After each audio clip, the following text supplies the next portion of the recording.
Charging with Champions. I'm your host, Charlotte Harrill, and I have got Miss Sheena Easter with us today, and we're welcoming her back, and we're going to talk about a pretty hot topic, but really, we're not going to talk about it that shall not be named. It's kind of come to mind that there's going to be a shift in the way agents are having to sell, especially buy-side agents, when it comes to like cold leads. Right. So Sheena and I were talking, and we were like, we've been kind of doing this for a while, right? We've had to sell right on the upfront. Could we give some benefits? Absolutely. That we've been doing, and maybe some tricks. Maybe you could learn from our mistakes, because we made them. Sure. I mean, how many applications have I taken that I didn't get because I didn't connect with somebody? Right. Like, I imagine an agent now is like taking somebody around, showing them a bunch of houses, and kind of building that rapport as they show houses. Over time, right. So if you can't do that without having them sign a contract, how do you do it? How do you do it? I can remember taking applications face-to-face years ago, and so it was easier to capture, clientele up front because you were making that personal connection up front, but that's not what we do a lot of times anymore. Right. We're taking applications over the phone. We're, introducing ourselves to clients more virtually now, more so than ever. We had to shift. How many years back was that? I mean, 8? Yeah, 9? I was thinking 10. So yeah, it's been a long time that since the online app kind of became the norm rather than the unnorm, we've really had to build that rapport immediately because, unlike agents, we don't have a contract. Right. I mean, I'm a little jealous.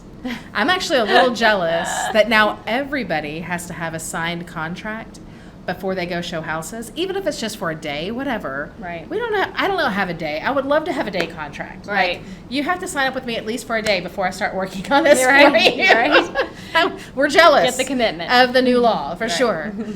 That face, we get some face-to-face, but that face-to-face is a little harder. It's not harder. It's different. Yes. It's a different connection. Specifically, agents that are getting a cold lead, like they don't know this person from Adam. Right. The first thing that you do when you are having that conversation, I mean, we have like a very specific set of questions we have to ask. Right. On the application, of course. So what would you say, what has been a couple tricks that you have done when it comes to building that rapport immediately on the first phone call? Making that connection can be just relating to them. Oh, I remember when I bought my first house. You're buying your first house. I remember when I bought my first house. It was so exciting. I was so nervous. We knew where we wanted to be, but we just didn't know what was in our budget. We didn't know what was realistic. So just remembering the specific case. And if you didn't experience that specific case, remember when you had a client that did. Oh, I had another client that moved from out of state, and they were coming here to be with their family. They were moving out for military reasons, whatever it is. So making something that you can relate to. Relatable. I think that's big. And I've also say this all the time. I think I should like rename my podcast like something about vulnerability, because I think there's also, to relate to people, I do think we need to let our guard down a little bit. I would say that if I am talking to somebody on the phone, rather than having my checklist of, with us, we're getting pretty personal. I'm asking them their social. Agents aren't having to do that, but they expect it, but we have to get their social and their date of birth and their job history for 2 years. Yeah, a lot of info. But that info is not the same as relating, right? And being vulnerable. There is definitely, if I'm going to talk to somebody, when I'm talking to a client, I have found that if I can, find something that I can relate to, or another one of my clients can relate to, but then let them know that it's okay, that fear is okay. Right. Or whatever that is okay. Relate to them and share a little bit about yourself. Yeah. Why not let them have a little piece of us? That's fair, that right? Makes sense. Tit for tat, we're going to give. Right. I think you've got to be on the phone. I think you've got to be speaking. Yes. People can, I think, just be more receptive to it, because it's a huge decision that they're making. It's a huge investment that they're getting ready to make. If they can have that voice and that person that they can talk to and understand and hear in their voice their sympathy towards the situation, or their energy towards the excitement of it, or just whatever that is. The connection's a little easier. And I will tell you, I'm thinking back to a client that I had that was 100% all text. Text is boring. But I had a client, and he wanted to do everything via text. I don't think I talked to him until closing day. Wow. And we got it. I worked his way, but I don't even remember his name. Right. Like, I don't remember anything about him, and he's never called me back. Right. There wasn't enough connection it's not a there. personal connection. Yeah, and that was prior to the rates dropping, so I know he refinanced somewhere. Right. Like, I didn't get that client, right? Right. Even if you have a client that prefers the text method, which I prefer the text method, but at the beginning. Right. Before we've met with them face to face, Right. or before we even show them a house or plan that meeting, I think there needs to be some voice interaction. So I agree. What are some tips we can give? Because I know you've had these clients, on the people that don't want to talk. I mean, like, have you ever had one of those clients that's like, yeah, I can't talk right now, I've got to text. Yeah. So send a video. So maybe send a video of yourself. Like, hey, I'm so excited for you to make this huge move. I can't wait to help you. I know that, you're needing this out of this move, or you're wanting that, and I can't wait to get you in the perfect home. So make that, Do a quick video. Yeah, do a video. That's actually genius. And you're saying to do that, like, on the front end. So Yes. you're texting. They're like, I want to see this house. I would love to show you this house. I'll find out the availability, and maybe right then. Yeah. Or even voice messaging. Right. I mean, at least with a voice message, you're getting some inflection. Yes. You're getting a little bit of that personal thing. But what are some Right. excuses? Let's think about this. What are some excuses we could use to, like, say, if they say, can you just text? What could we say as an agent? I'm putting on my agent hat here. Just, hey, this is the biggest investment financially of your life. Like, let's just take even 10 minutes. Yeah. It doesn't have to be long. You don't have to sit for hours, but let's just take 10 minutes to have a phone conversation so I can really understand how I can best help you. Right. Or even if they said something about a specific house that you have listed, you could say, hey, there's a lot going on with this house. It's a little too much to type. Can we chat? Right. The listening. Yes, that's so important. This is a skill you're going to need. Guys, go and read everything you can on ways that you can listen better. Because in this situation, if you actually listen to them, you can find things to relate to. Because sometimes it's hard to relate to somebody, especially if they're in a completely different lifestyle and whatever as you. So listening, though, will help you pick out those answers. So would you say have a standardized sheet? Like, maybe have a standard sheet of questions to start, but then work off of those answers. Hey, you got an answer, ask another question as a result of that answer. Like, dig into it. Yeah, don't just say, here's the question, and then move on. Let it be more conversational. Right. Like, hey, Sheena, why did you decide to buy a house right now? Right. And then listen, and based on that answer, you can ask have follow-up an answer. questions. I think that's great. Yeah. I think that if we have set questions that we don't let ourselves get away from asking, and not like, as a lender, my question is, how long have you lived at this house? As a realtor, it might be, why do you want this area? Right. More open-ended questions. Yeah, right. But that's the real basics there. We're talking about old school selling. Yeah. But the truth is, we want the open-ended so we can find what it is what are their needs, really, so we can meet those needs. So I would say that there's a couple questions we should definitely ask.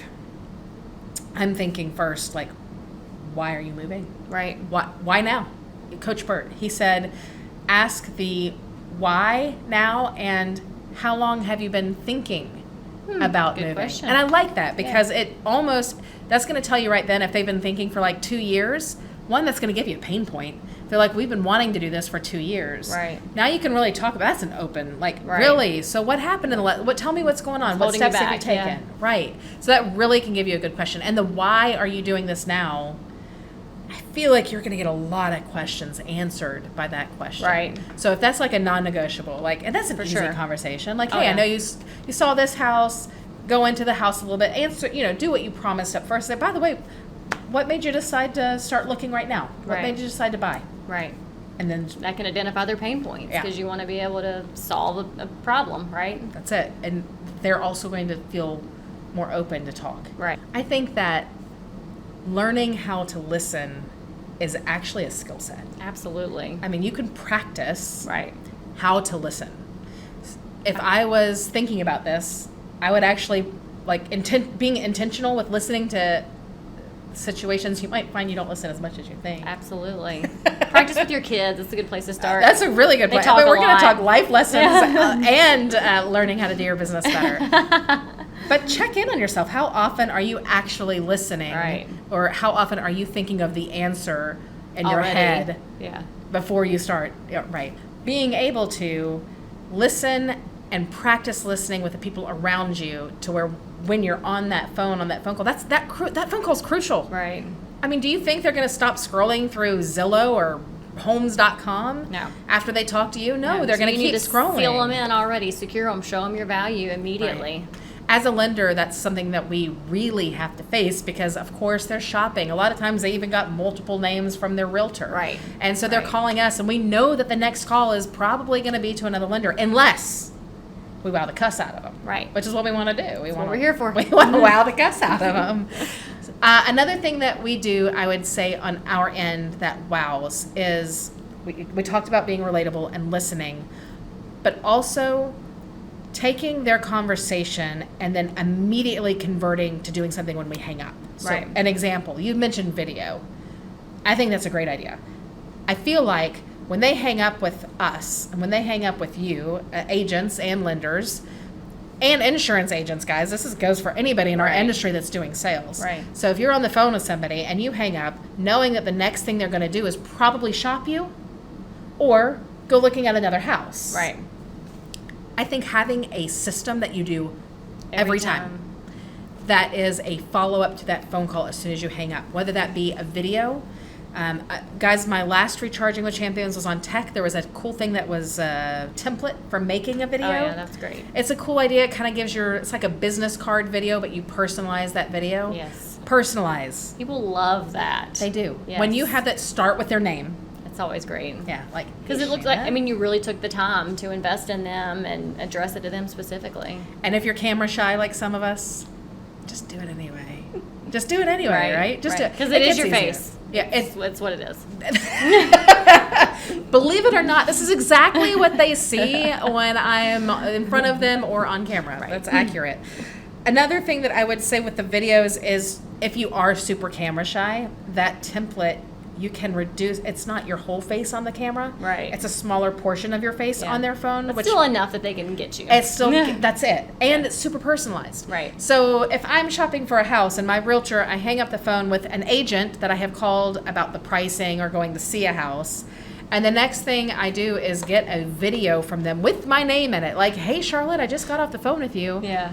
That's awesome. I'm automatically Right. thinking that person is somebody I probably want to call Right. back, right? Yes. And if you forgot to ask anything, ask it in the video. Say, hey, I forgot to ask you this. Will you text me this real quick? It gives you a continued conversation, True. right? Maybe you even forget to ask something on purpose. I've done that. I have done that. Get that follow up there. Yeah. I have mortgage bankers that I manage that have a little bit of a fear to ask for business. And they feel like it's not genuine if they ask for business after they've been having like a relational conversation. Like, we're having a relational conversation. We're talking about your kids. We're talking about what's going on in the world. For me to then segue that into the ask feels unnatural. So I actually have taught them, like, that's okay. Hang up the phone. Okay. And then pick up the phone. Right. And call them back and say, I forgot. I'm the best salesperson in the world, obviously.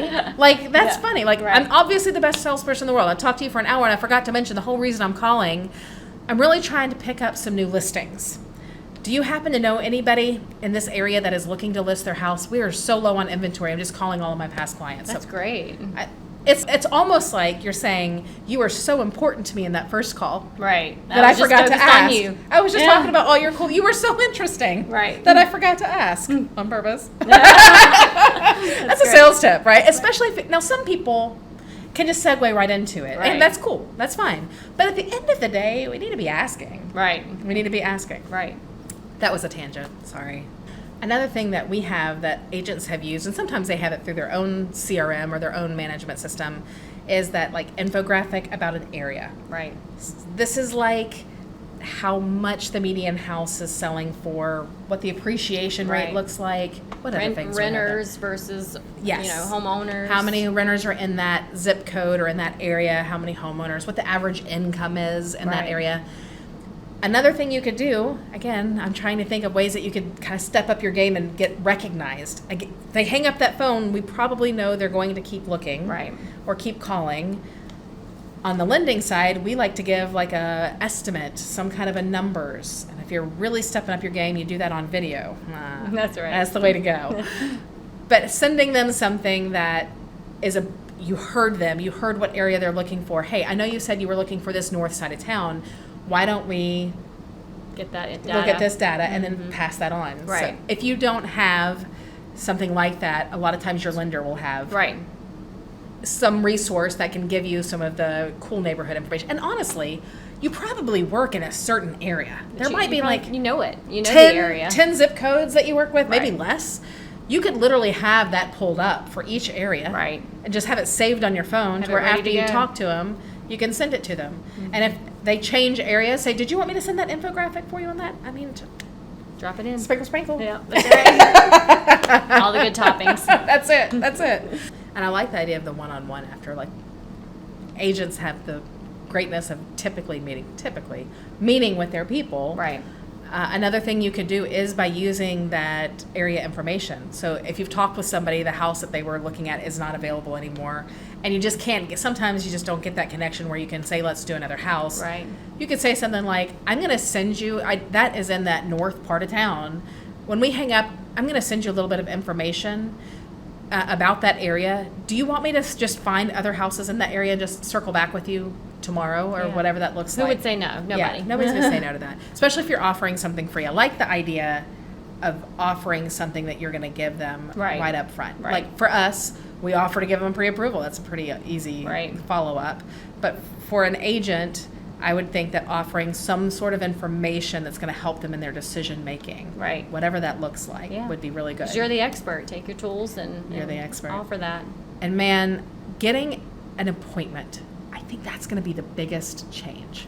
Can I just predict? I think the buy-side agents that come out like smelling like roses, this is actually a good change Yeah. for some people. Right. I have a prediction that the agents that are going to just come out of here just banging, guns blazing, are going to be the people that know how to convert that first conversation into a meeting, Right. not a showing. Yes.